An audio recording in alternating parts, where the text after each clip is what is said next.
Why are prices generally higher if there's only one seller? Why do economists worry about monopolies? Economists call a market situation where there's only one seller who is not a price taker but a price maker a monopoly. I'm Professor Chad Syverson, and this is Economics for Everyone. Economists often analyze perfectly competitive markets, and this provides important insights into how buyers and sellers interact and how markets equilibrate. But perfectly competitive markets are rare. A more common market situation is when a seller is not a price taker, but a price maker. This situation is referred to as monopoly. Consider a life-saving drug. This drug has no substitutes, no regulation, and a patent. The pharmaceutical company that makes this drug has complete control over its price, and no one can enter the market to change it due to this patent. This is an example of a monopoly.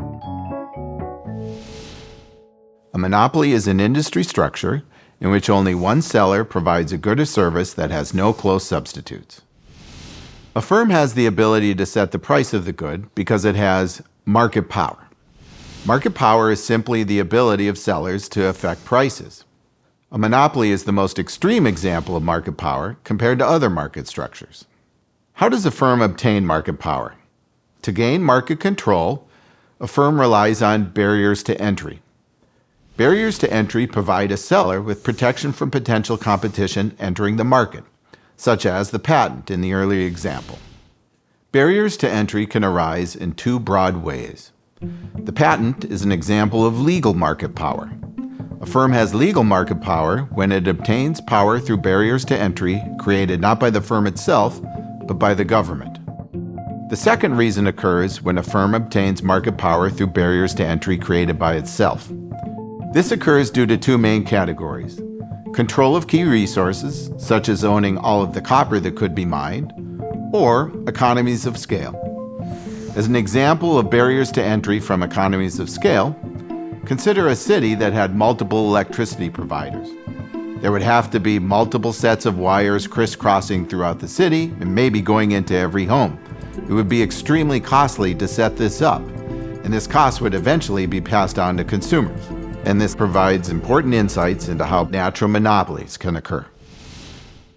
A natural monopoly is a market in which one firm can provide a good or service at lower cost than two or more could.